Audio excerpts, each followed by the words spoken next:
filme O Último Samurai, o famoso ator americano Tom Cruise interpreta o papel do capitão Nathan Algren. Nathan era um veterano de guerra já em fase de decadência. Ele já havia lutado na Guerra Civil, já havia lutado contra os índios, agora é contratado por um imperador japonês, então, para liderar um exército, treinar e liderar um exército para derrotar os samurais. Esse filme se passa no século XIX.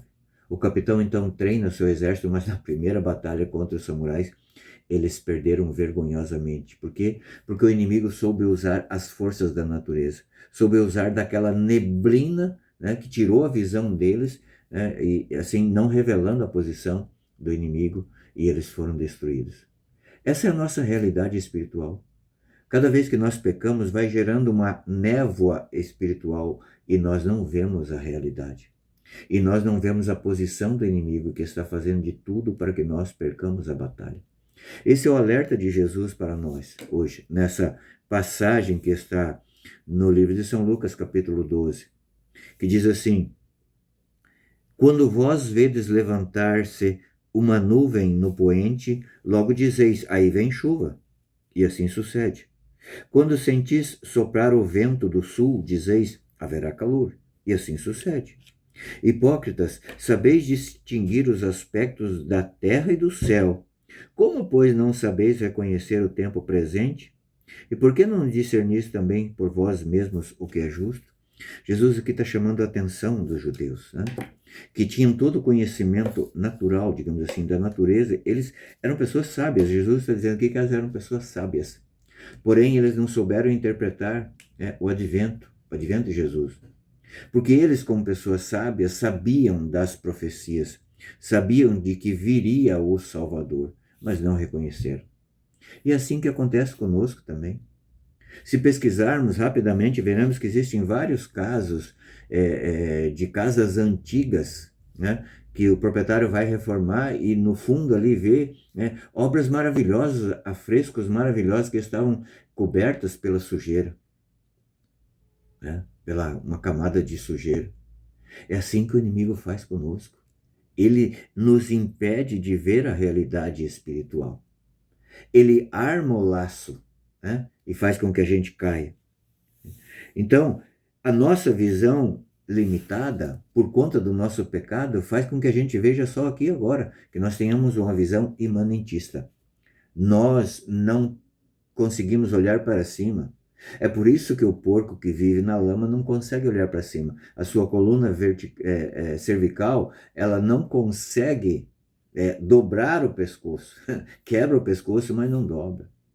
Quanto mais na lama nós estivermos, mais nós estaremos olhando para baixo. Jesus aqui não está dizendo que é errado fazer a previsão do tempo. Não, é muito bom e com o tempo a gente vê, né, isso começou há muitos séculos atrás e a gente vê que cada vez estão mais precisas, né, a previsão do tempo. Isso é ótimo, evita muitos problemas, mas nós deveríamos fazer também uma previsão espiritual, né? Porque Deus nos deu, né, segundo São Beda, Deus nos deu uma bússola moral. Deus, na nossa consciência, Ele colocou essa bússola moral. Na verdade, nós nem precisaríamos nem de muitas explicações. Com essa bússola moral, nós já saberíamos o que é o certo. Mas o pecado vai embotando a nossa mente e nós vamos cada vez ficando mais ignorantes, né?